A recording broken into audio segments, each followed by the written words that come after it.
Nessa aula, a gente vai falar sobre variáveis, constantes e controle de fluxo. Eu não coloquei aqui no título, mas a gente vai ver um pouquinho sobre módulos também, tá? Então, vamos dar uma abordada. Então, a primeira coisa que a gente vai fazer, uma revisãozinha da aula um, uma coisa bem tranquila. A gente vai falar sobre módulos em Go e como eles funcionam, as variáveis em Go, constantes e boas práticas nas escritas das mesmas, tipos básicos da linguagem, operadores e expressões, estruturas funcionais e alguns exercícios práticos para vocês irem aprimorando. Então, primeiramente, na aula um, a gente instalou o Go e o VS Code, basicamente. Eu enviei um documento aqui no Classroom a respeito da instalação do Git, a configuração do Git, inclusive até coloquei partes de chave SSH para que a gente tenha um acesso melhor para um repositório privado, esse tipo de coisa. A gente fez o nosso primeiro códigozinho rodando o Hello Stack e o exercício que a gente fez, que imprime nome, data e mensagem. Só são 3 prints um em cima do outro, para a gente estar trabalhando melhor. Então, a nossa primeira aula foi basicamente isso, foi bem tranquilo. Então, na nossa primeira aula, foi isso que a gente visualizou. Então, módulos em Go. Um módulo ele é basicamente a definição de um projeto. Tá? A gente inicializa o nosso projeto em Go, primeiramente com este módulo. Ele vai deixar claro qual é a versão, quais são as dependências, né, se elas houverem, e o nome daquele projeto no geral. Inclusive, serve até para a gente conseguir separar coisas dentro do próprio projeto. A gente vai ter como se fossem submódulos dentro do projeto. É muito comum que a gente utilize uma URL do GitHub, tá? Como nome do módulo, mas apenas para a gente começar o curso, as primeiras aulas, a gente vai utilizar essa nomenclatura que eu botei, curso Go Stack, aula, o número da aula. Basicamente, por exemplo, você fazer hoje, na aula de hoje, o módulo da aula de hoje vai ser curso Go Stack, aula 2. Para criar o módulo, a gente vai utilizar o comando go mod init, ou seja, go, né, o nosso comandinho que vai estar executando, o mod dizendo que é a respeito de módulos, eu vou inicializar um módulo com init e o nome desse módulo que vai ser inicializado. Então, eu vou abrir aqui o meu VS só para mostrar para vocês como é que a gente está até agora. Então, na última aula, eu tinha conversado com vocês sobre a estrutura, tá?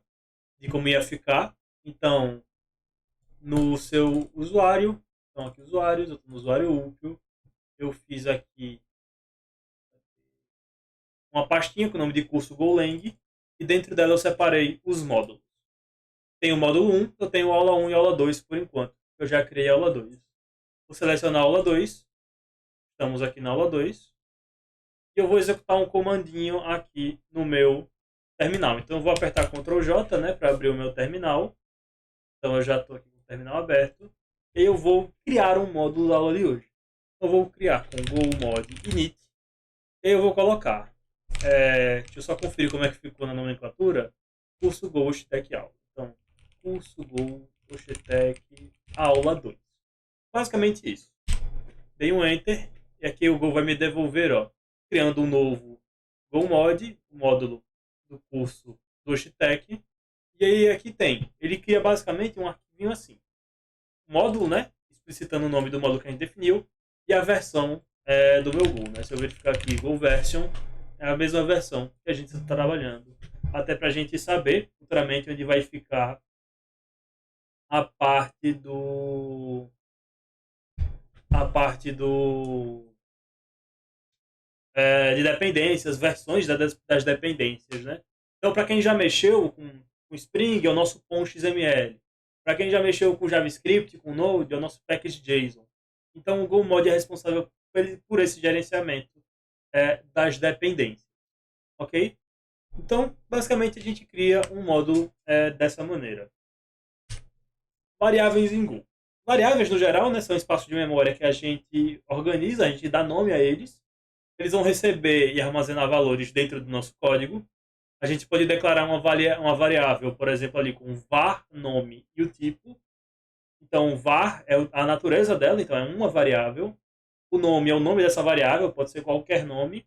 E o tipo dela. Então, diferente de algumas linguagens, o tipo ele vem após a gente definir o nome dessa variável. Geralmente, em outras linguagens é string, nome da variável, int, nome da variável. Aqui é o contrário. Então, é var, o nome da variável e o tipo dela. A gente inicializa essa variável A gente, após a variável, ou seja, inicializar é diferente de começar um valor, né? Porque inicializando eu estou definindo essa variável e já alocando um valor a ela. Então, variedade int igual a 25. Então, eu estou guardando 25 no nome de idade. Os tipos básicos suportados do Go são ints, floats, booleanos e strings. São os tipos principais, os tipos que a gente chama de primitivos, tá? Em Golang. Variação de tipos, né? Então, em Go a gente tem algumas variações de tipo. Como o int e o float, eles têm mais de uma versão. Como assim? No exemplo do int, eu tenho o int 8, o int 16, o int 32 e o int 64. O que significa isso? Eu estou dizendo, com essas nomenclaturas de 8, 16, 32 e 64, estou dizendo qual é o tamanho que ele ocupa em memória. Então, o int 8, ele ocupa 8 bytes. O int 16, 16 bytes. O int 32, 32 bytes. E o 64, 64 bytes. Mesma coisa para o int, tá? Mesma coisa do float, só que o float, por ter a natureza de número muito maior, porque eu tenho que dizer, eu acho que, se eu não me engano, o 32 são até 8 casas decimais, e o 64 acho que são 19 casas decimais de profundidade, né? Para a gente saber o quão específico é o número. Então, o float 32 e o 64, eu não consigo colocar um float em 8. Sei lá, se eu fizesse um float em 8, eu ia poder até ter duas casas só. E às vezes não é interessante a nível de processamento. Então, fica aqui uma tabelinha de curiosidade para a gente entender mais ou menos como é que funciona o fluxo das tipagens, né? Então, por exemplo, um inteiro de 8 bits, como ele só armazena 8 bits, eu só vou ter um valor mínimo de negativo 128 e positivo 127. E aí, conforme for crescendo, a gente vai percebendo que os números vão crescendo também. Mesma coisa do int, só que o int, como ele é um inteiro sem sinal, eu só posso ter valores positivos no mesmo. Então, por exemplo, o int 8 ele vai de 0 a 255, o int 16 vai de 0 a 6535 e assim vai.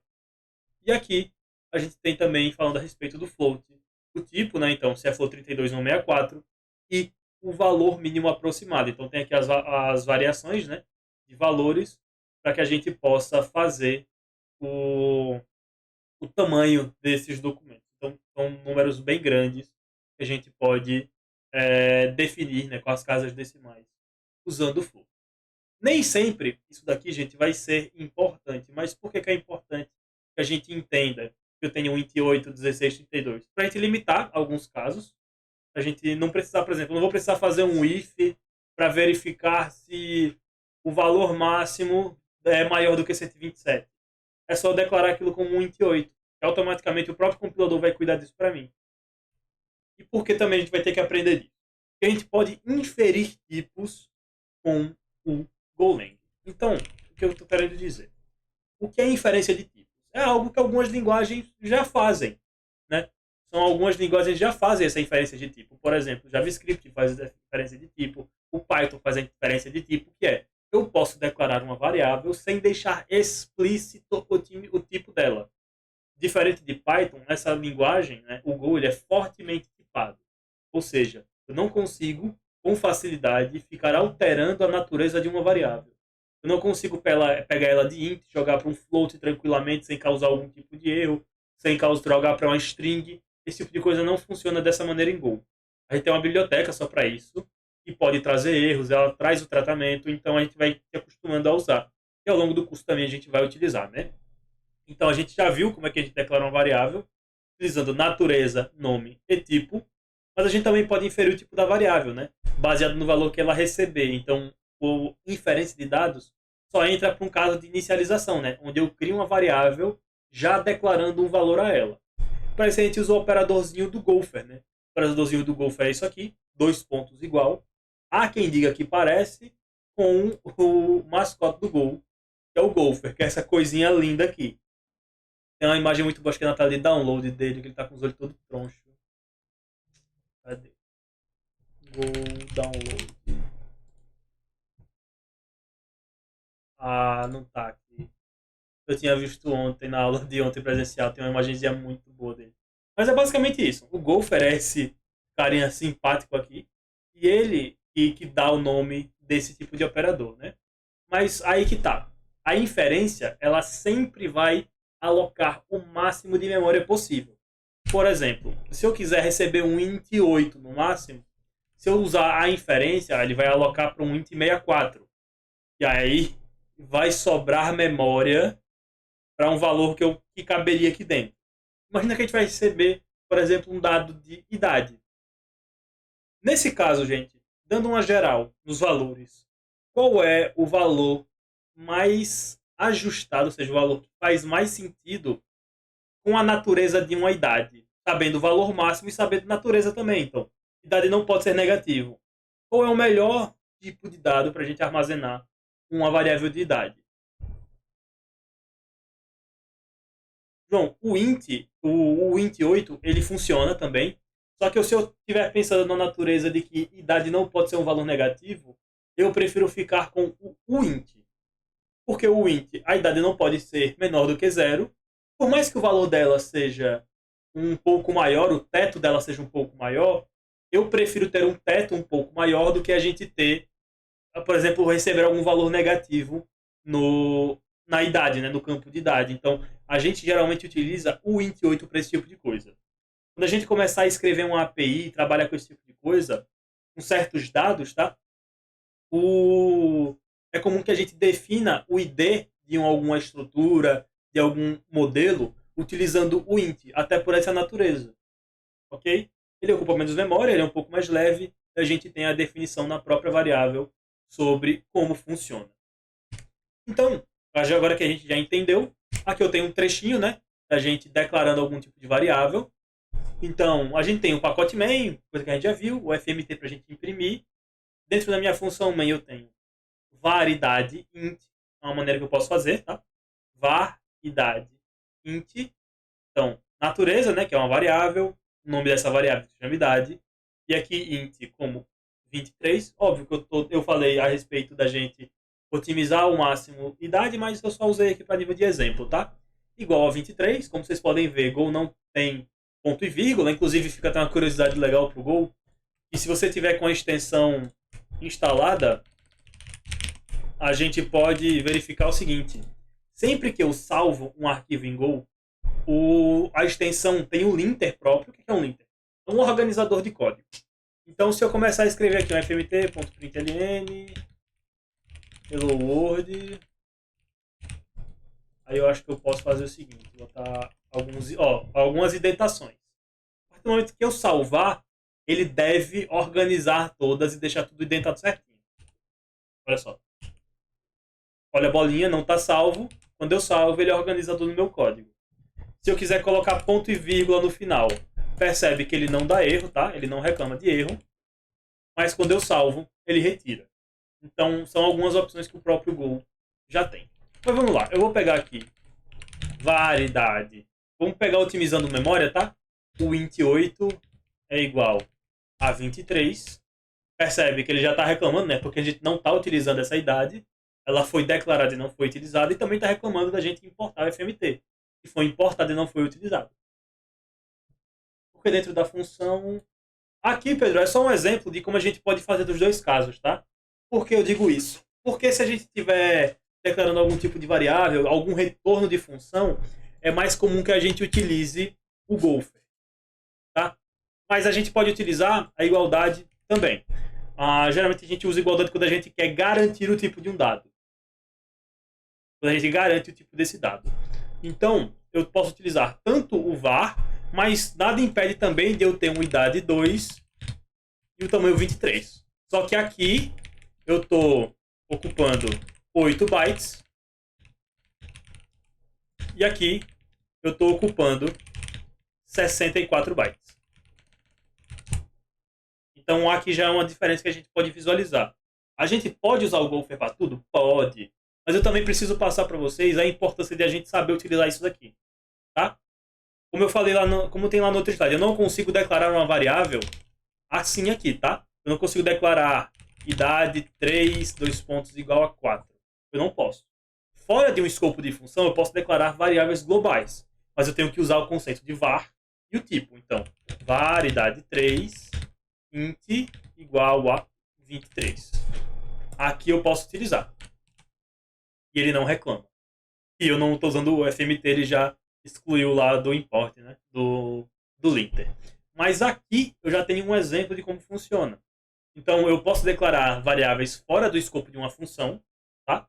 Vai ser uma variável global a este arquivo e a este arquivo somente. Então a gente tem um certo nível de encapsulamento, mas quando a gente for falar de estruturas e modelos, eu vou falar a respeito do encapsulamento em Go, mas é um pouco contraintuitivo, tanto para quem vem do Java, de algumas outras línguas que tem public, private, do Go é um pouco mais chatinho. Ah, chatinho não, né? Mas é um pouco implícito na realidade. Mas a gente tem aqui a definição, né? E aí eu posso ter outras variáveis também utilizando o Gopher, né? Então eu posso ter nome, dois pontos igual a Opio, e aí ele já faz como uma string. E aí eu posso ter também sei lá, trabalhando como um true. E aí eu tenho também um tipo do booleano. Então, olha, percebe que aqui ele já faz a indentação, né? Ele já faz a declaração do tipo desse dado. Mesma coisa para nome, tá? Para string, aí eu posso ter também a altura, né? Então, a altura, dois pontos igual, eu vou ter 175. A gente pegando em centímetros, né? Ele define int, mas se eu colocar 1.75, ele já coloca para float 64. Lembrando, sempre que eu uso o Gopher, ele vai alocar o máximo de memória possível. Até aqui, ok? Até aqui de boa?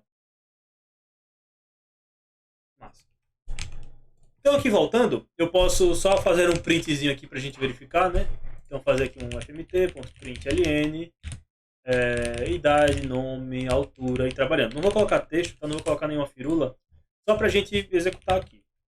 Ah, inclusive, agora que a gente tem um módulo instalado, né, a gente tem definido um módulo na nossa aplicação, eu não preciso mais explicitar o arquivo que eu vou rodar. Eu não preciso fazer go run main.go. Por quê?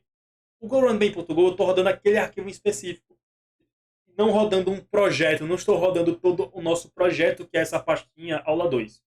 Então, como eu estou num módulo agora, eu posso rodar todo o projeto de uma vez. Então, eu vou fazer go run ponto, ou seja, go run rode aqui a pasta que eu estou rodando, e aí o go mod vai verificar qual é o nosso arquivo do pacote principal, e aí com go run ponto ele funciona. Se a gente remover esse go mod, ele para de funcionar o go run ponto, e ele pede que a gente deixe explícito qual que é o arquivo que vai ser executado em questão. Ok? Então, aqui só um exemplozinho, né? Aqui ele fez o print das informações, como a gente tinha inserido lá, não tem nada muito novo. Ele já faz os espaçamentos automáticos, né? Diferente de Java, que a pessoa tem que pegar, fazer FMT, aí tem que fazer um print, não sei o que a gente colocaria, né? Coloca idade, aí bota espaço, aí no Java é mais a variável, mais espaço e o resto do texto, né? Então a gente não precisa desse tipo de concatenação. O Go ele é bem espertinho para tipos de concatenação. Ok? Então, a maneira que a gente pode ter de trabalhar, né? Tendo as variáveis declaradas dessa maneira. Então, agora a gente voltando para o slide, a gente vai falar um pouco a respeito de constantes, tá? As constantes são declaradas como const, elas não podem ter os seus valores alterados, né? Como diz o nome constante.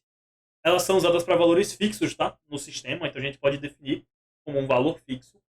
E a gente sempre, por convenção, utiliza ela com a primeira letra em maiúsculo, tá?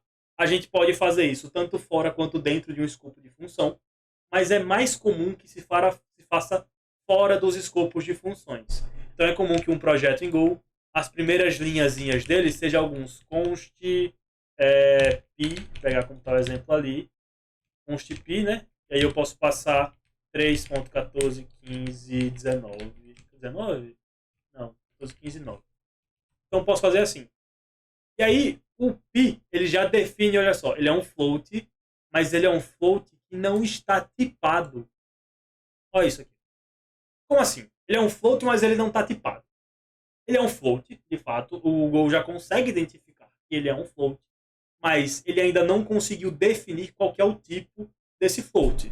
Então eu posso vir aqui e definir que ele é um float 64. E aí agora ele fica definido como um float 64.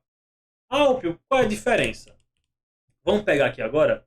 Eu vou definir que eu vou ter uma variável local, tá? Uma variável dentro da minha função main, que vai estar recebendo o dado da minha variável externa. Então eu vou dizer que, sei lá, eu vou ter um pizinho aqui que vai receber o meu valor de pi. E agora ele vai declarar como float 64. Então, basicamente aqui é a mesma coisa de eu dizer que ele vai estar sempre utilizando um float 64. Mas por padrão do compilador, eu tenho um tipo untyped. Então, eu prefiro a gente estar sempre declarando com os tipos explícitos. Então, eu prefiro sempre deixar. Aqui é um float 64. Não, aqui é um float 32. Inclusive, aqui por ser um float 32, ele também já atualiza. Porque o pi, né, o valor que ele está recebendo tem um tamanho específico. Então, ele atualiza também. Então, aqui, se eu defino como 32, eu estou igualando tudo. Aqui também se torna float 32. Então, a respeito de constantes é isso. A gente pode criar também uma constante com mensagem. E aí eu vou colocar aqui, olá, alunos do Tech. E vai ser a mesma coisa. Está definido um untyped, né, porque ele não está sendo utilizado ainda, mas ele fica aqui declarado. Eu até comentei com vocês, né? Se uma variável não for declarada, não for utilizada, eu não consigo nem compilar um código. Ó, declarar não utilizada a minha variável de pizinho aqui. Então o Go ele consegue ser um pouco chatinho para você não estar alocando memória sem necessidade. Então basicamente é isso, né? Então os tipos básicos, né? Então a gente dá um geral aqui: int, float, o int também, né?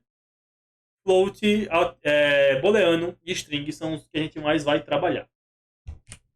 Os operadores, né? Acho que vocês já estão mais acostumados com isso. A gente tem Vixe, meu Deus, quase não sai. A gente tem operadores aritméticos, né? Que são operadores de cálculo. Então, mais para soma, menos para subtração, asterisco para multiplicação, barrinha para divisão, porcentagem para resto.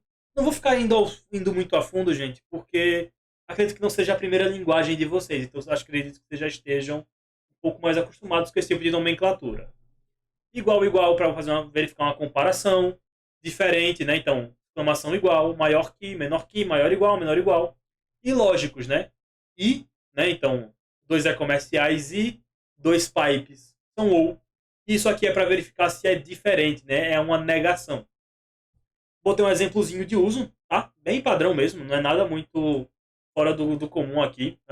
Quem já está acostumado com desenvolvimento, bate o olho aqui já está acostumado. E como eu falei com vocês, a ideia do curso não é ser um curso de Golang mesmo, de básicos da linguagem e tudo mais. É para a gente dar um geral, fazer uma recapitulação sobre o início de Go, como é que funciona, para que a gente seja capaz de definir e criar um aplicativo back-end, criar uma API REST no final do curso. Agora, como é que a gente vai receber dados? A gente utilizou o FMT println para receber, né, para imprimir esses dados. A gente vai utilizar o FMT scan para receber os dados através do terminal e armazenar eles dentro de uma variável. Para quem já mexeu com C ou com alguma outra linguagem muito mais parecida, vai dar uma certa lembrança, né? Por quê? Eu vou declarar o nome de uma variável, eu vou utilizar o scanf. Dentro do scanf eu vou receber dois parâmetros. Uma string de onde o texto vai ser, ou seja, ele vai receber uma string, e o tipo do dado que ele vai receber, e a variável com uma referência de memória. Upio, pelo amor de Deus, não me diga que tem ponteiro.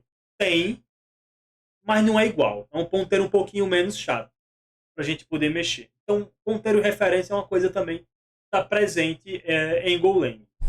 Então, basicamente, eu estou dizendo aqui com porcentagem S, eu estou recebendo uma string. Então, eu vou pegar o que eu receber no meu texto e transformar num string e vou atribuir na minha variável nome.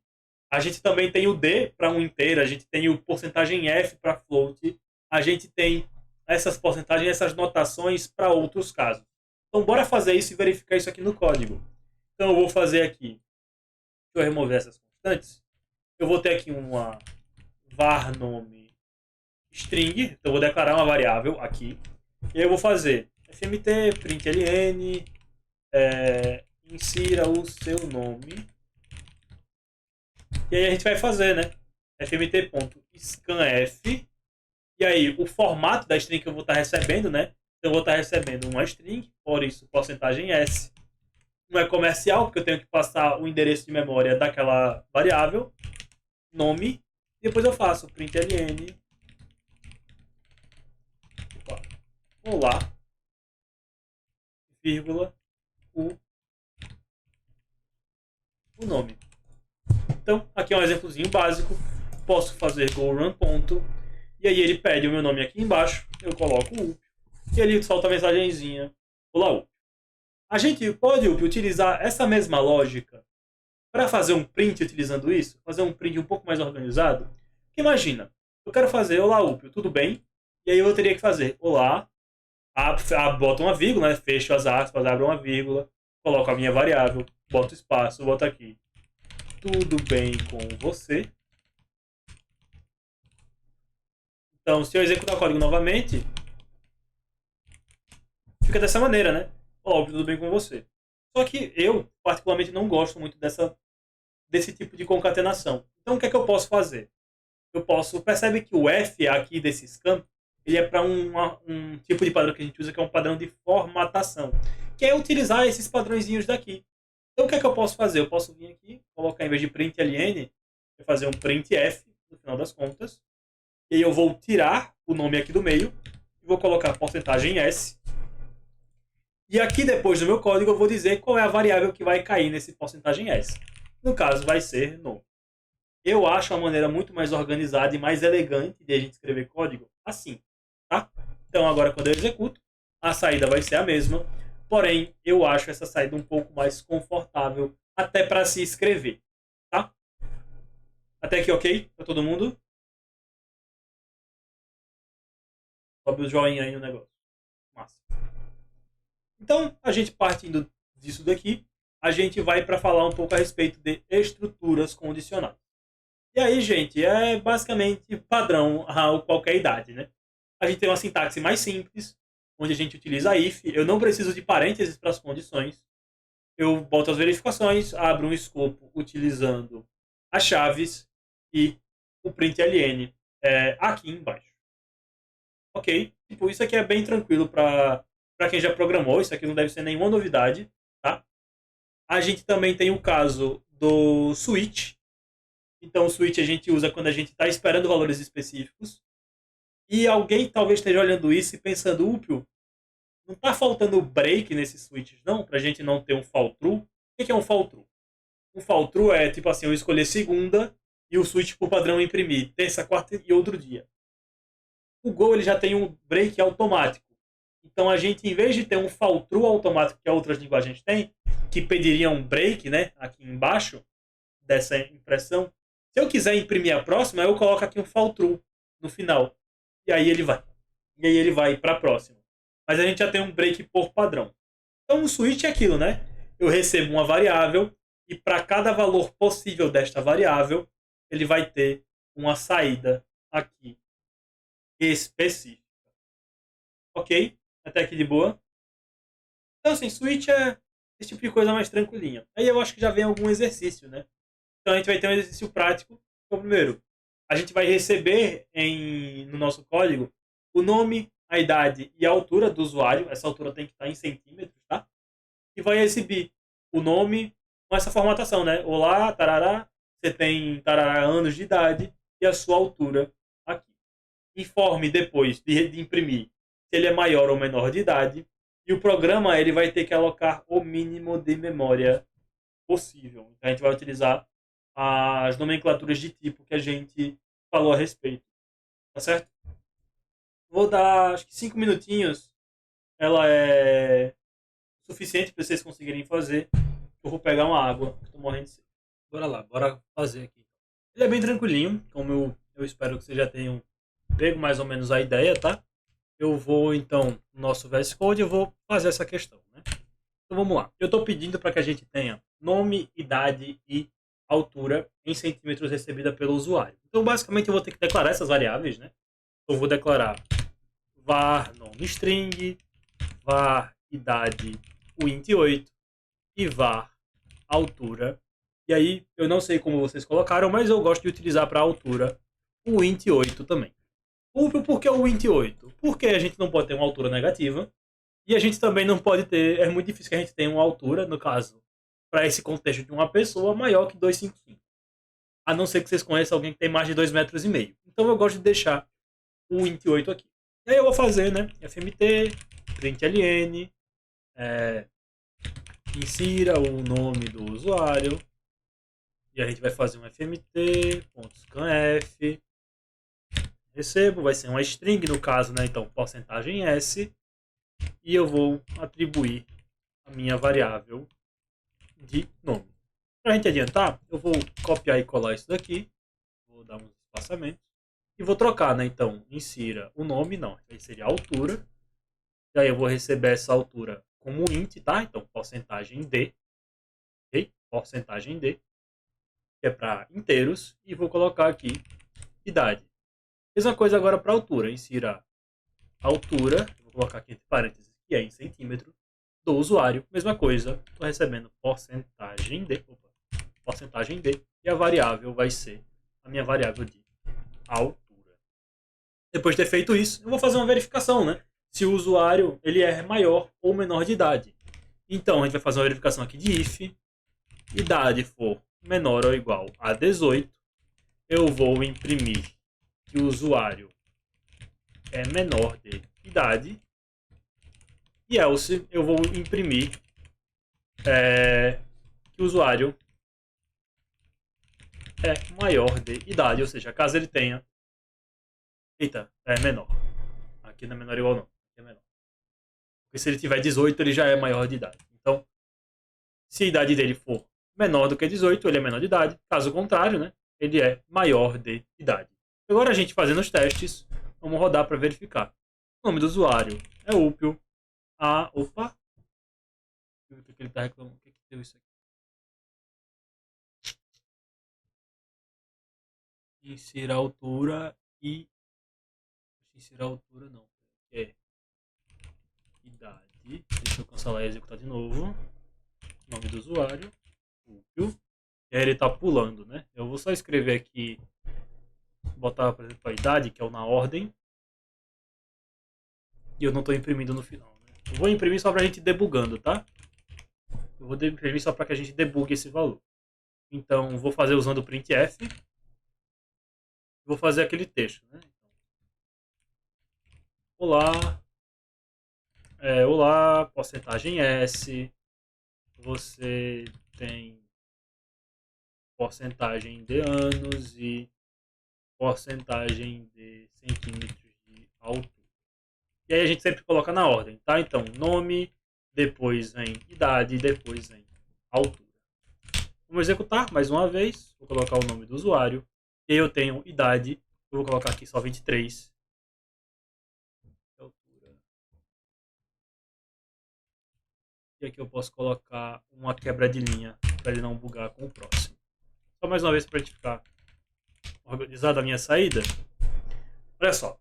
Ele não está recebendo a idade. Ele está pegando diretamente o...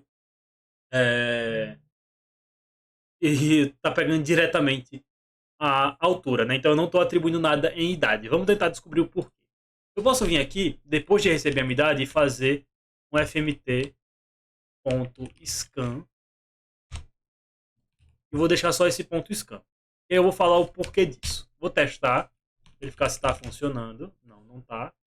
Então o que, que eu posso fazer? Será que eu vou ter que fazer que nem C, rapaz? Vou botar umas quebras de linha aqui. Foi. É o que eu imaginava. Por que você teve que colocar um /n dentro da definição dessas variáveis quando são várias? Tá? Em seguida, quando eu defino esse /n, essa contra /n na realidade, sempre que eu aperto Enter no meu terminal, ele já pula para a próxima linha. Então é como se eu escrevesse Upio.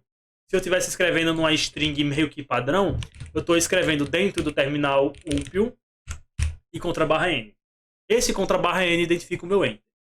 Então o que é que estava acontecendo? Aqui eu escrevia o Upio, quando ele recebia só o Upio, e esse contra /n ele vinha para cá.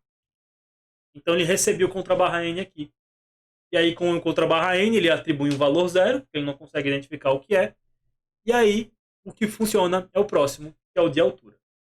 Ok? Então a gente utiliza esse /n aqui para esse tipo de validação. Então a gente utiliza o /n para que a gente receba vários itens em ordem, porque o meu enter ele é um /n nos comandos de um terminal. Tá, vamos fazer isso, Pedro. Vamos trocar a altura? Vamos colocar a altura agora em metros para a gente utilizar valores quebrados, tá?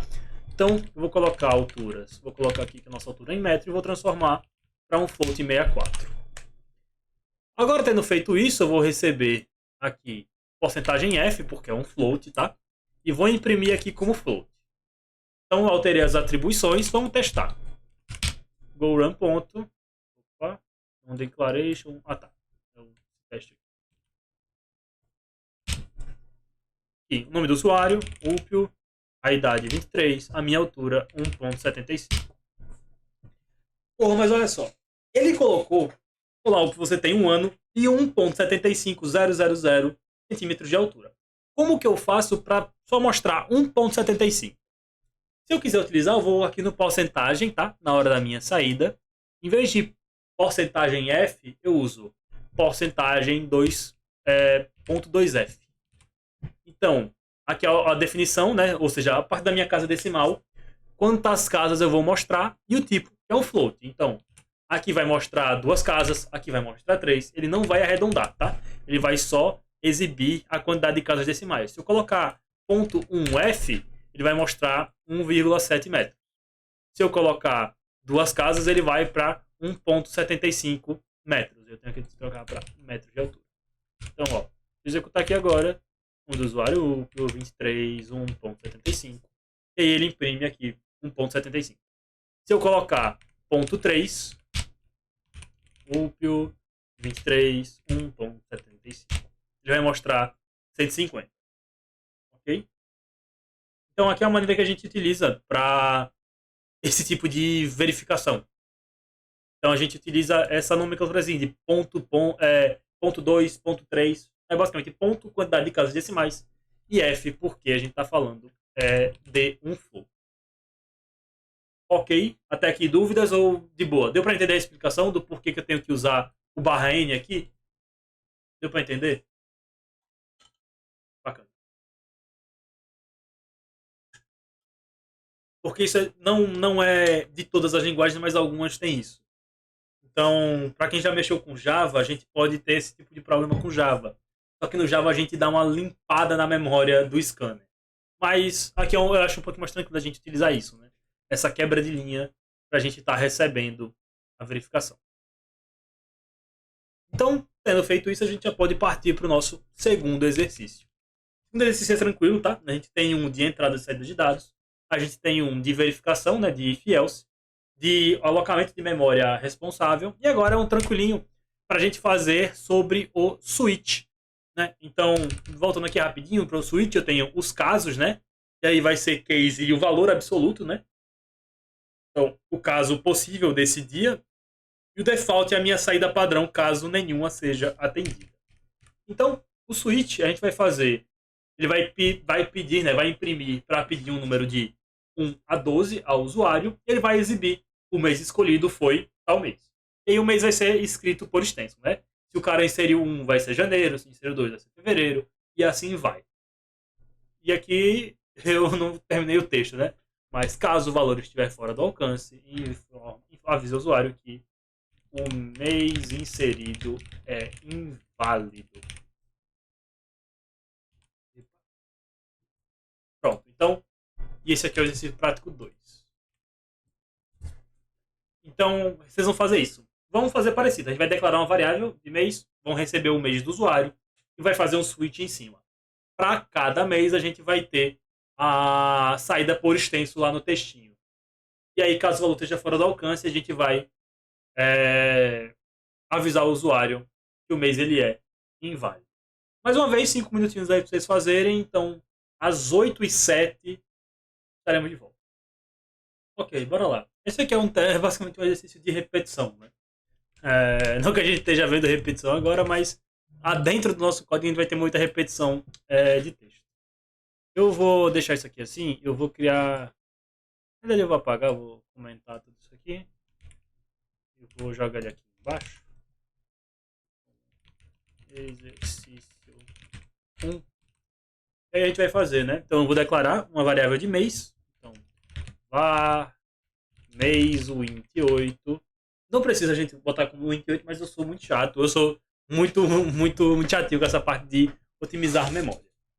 Eu vou fazer aquele print, né? Então, println, eu vou insira um número de 1 a 12, fmt.scanf, eu vou escanear um valor inteiro,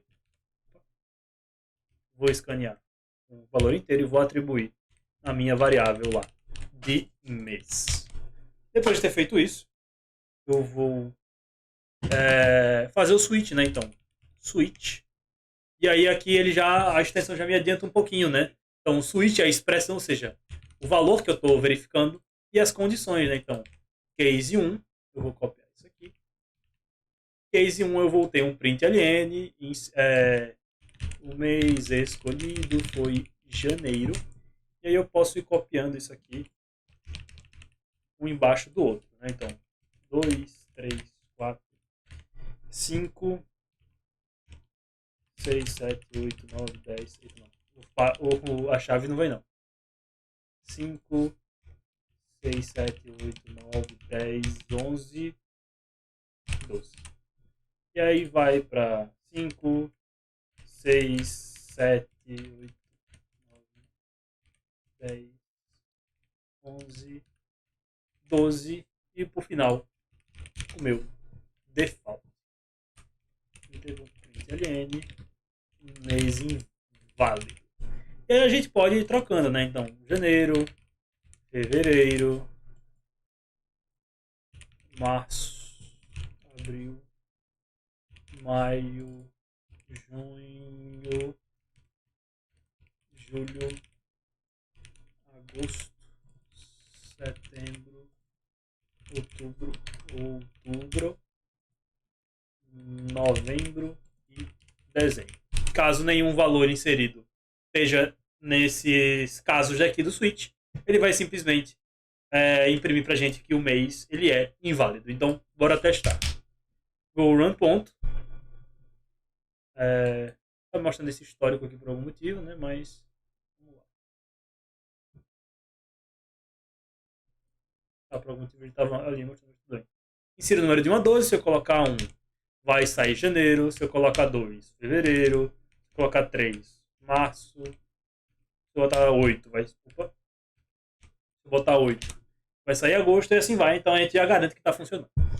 Se eu colocar 36, obviamente é um mês inválido, então ele vai validar aqui pra gente como mês inválido. Então é basicamente isso, é só uma validação para a gente verificar esse tipo de testes, tá? É comum que a gente vai utilizar mais para frente o switch para verificar alguns casos, para a gente definir alguns tipos de operação.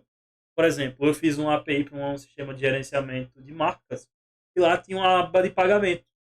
Então, quando eu vou receber um pagamento, o tratamento do pagamento ele é diferente, se ele é por cartão, se ele é por boleto, se ele é por Pix. Então eu fazia um switch, né? Então, eu tinha um switch pagamento e aqui eu recebia a string, né? Então, se for um boleto, eu vou fazer todo o processamento de dados para que gere-se um boleto. Se o pagamento for crédito, eu vou fazer todo o processamento para o crédito. Se o caso for do Pix, eu vou fazer todo o processamento para o Pix em específico. Tá? É um pouco mais organizado na minha visão do que a gente utilizar um if e um else para esse caso. Tá? Porque até os valores são específicos. Né? Então eu prefiro, para mim faz muito mais sentido que a gente utilize o switch nesse caso. Ok, povo, até aqui? Até aqui tudo de boa. Solta aquele joinha maroto só para eu conferir que está tudo ok. Então, beleza. Então, a gente finaliza essa aula aqui com isso, com essa abordagem. E na próxima aula a gente já vai mexer sobre loops, tá? A gente vai ver loops e funções em Go. E funções de Go é uma coisa que é muito interessante.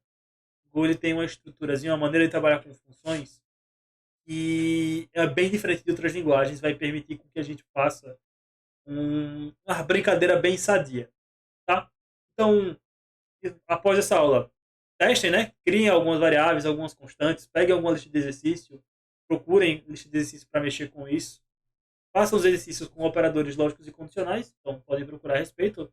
quiserem, eu posso enviar lá no WhatsApp e depois a gente vai ler sobre esses loops em Go na nossa próxima aula, para que vocês cheguem na próxima aula um pouco mais organizados. Então, se vocês já sabem como é que funciona um loop e tudo mais, vocês não precisam se preocupar tanto com isso.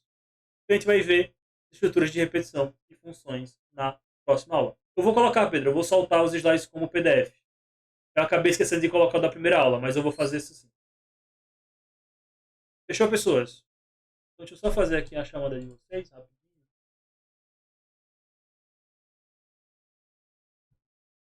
E aí, para a galera que entrou depois, né, que não entrou pela primeira inscrição do curso, o que é que vai ser feito? Eu já falei com a parte da secretaria, para que quando a gente estiver finalizando o curso, eu vou abrir uma outra turma, só para vocês vão se inscrever e vai ter o mesmo certificado, tá? É só para que a gente tenha organizado, que vocês tenham um certificado bonitinho. Então, assuntos aqui.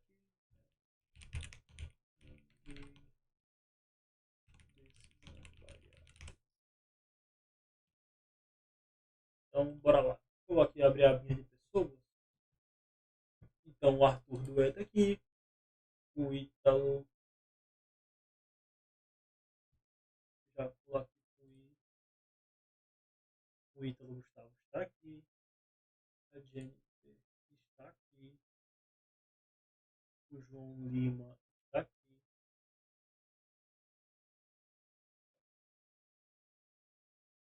A gente tem o João Pedro está aqui também.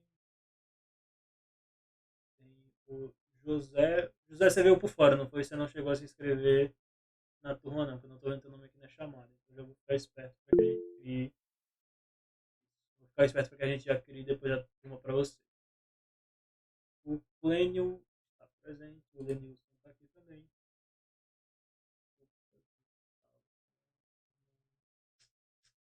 Maria Vitória. Aí está o Pedro. O Tiago.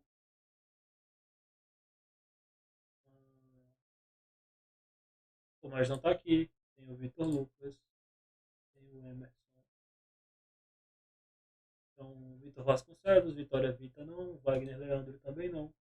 Estou pegando só o nome de quem está aqui.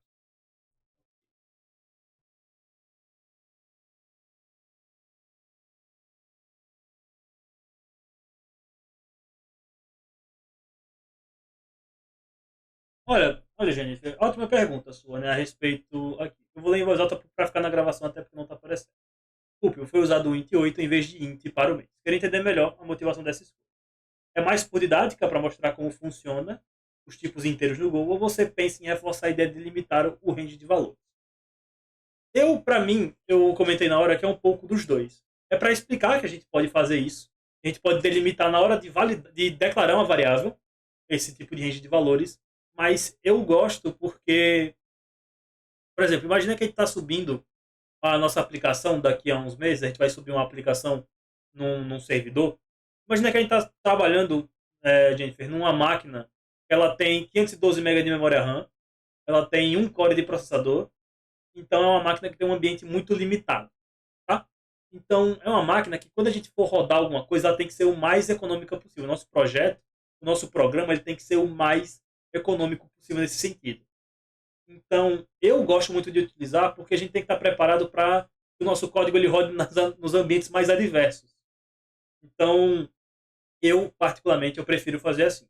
Não precisa, ao longo do curso eu não vou dar bronca por causa disso, mas é uma coisa que eu aprendi que a gente sempre tem que fazer o nosso código esperando que ele vá rodar no pior computador possível. Então, eu gosto de utilizar o int em valores menores, principalmente para esses casos, pensando nisso. Tá? Óbvio, eu não vou usar um int 8 para um ID. Eu vou ficar limitado a 256 IDs. Né? Mas eu gosto muito de trabalhar assim. De ter o nosso código mais otimizado, acho que seria essa palavra, possível. Porque é como o cenário que eu falei, a gente vai estar subindo coisa para umas máquinas que não tem mais do que 1 GB de RAM. Isso. A gente também evita valores negativos. Eu acho que eu acabei nem mostrando. Mas deixa eu pegar aqui no código. Olha só, é um uint8. Deixa eu lhe mostrar o que acontece quando eu coloco um valor, por exemplo, menos 30. Ele declara como um mês inválido, mesmo eu tendo recebido o uint8. Seguinte, eu vou fazer um print print ln desse mês aqui. Menos. Olha só. Ele define como zero, né? Então ele já zera esse valor. E a gente poderia fazer uma verificação, né? If mês igual a zero. Eu estou fazendo aqui um erro, né? Então fmt, println, erro. E aqui a gente dá um break, quer dizer, um return, né? Para ele parar a minha função. Então, se eu boto zero, ele imprime o valor, diz que foi um erro e para. Então, há uma maneira que a gente tem também de evitar valores negativos. Então, eu gosto muito de utilizar isso. Então, são por duas motivações, tá? A gente não, como eu falei, não precisa, não é obrigatório. A gente pode ser feliz sem declarar nem tipo. A gente vai só definindo tudo com o Gopher, inferindo dado. Isso também não é problema. Mas é uma coisa que eu aprendi, é uma parada que eu gosto de utilizar, até porque teve máquinas que eu não conseguia compilar o meu código porque a máquina era muito fraca. Eu tive que refatorar todo o código, tive que ficar mexendo tudo para ocupar o mínimo de memória possível para conseguir compilar um projeto. Porque, por exemplo, a máquina mais fraca da AWS, ela tem um core, ela tem 512 MB de RAM. Na hora de compilar, às vezes não é possível. Entende? Então, é isso que eu falei. Eu gosto de utilizar, a gente sempre otimizando o máximo de espaço. Então, com C Sharp é bem comum de acontecer, na verdade. Né? Até com outras linguagens que são um pouquinho mais gulosas de RAM. Espero que tenha dado para tirar essa dúvida. Deixa eu só verificar aqui. Eu já declarei as presenças e faltas de todo mundo.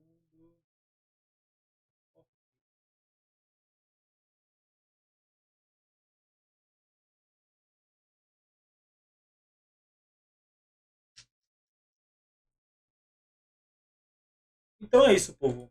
A gente finaliza por hoje. Eu vou subir tanto os slides quanto as aulas no YouTube, os slides lá no Classroom, as aulas no YouTube já editadinhas, para que vocês possam acompanhar, caso queiram tirar alguma dúvida. Qualquer dúvida, como eu falei, vocês podem entrar lá no Classroom.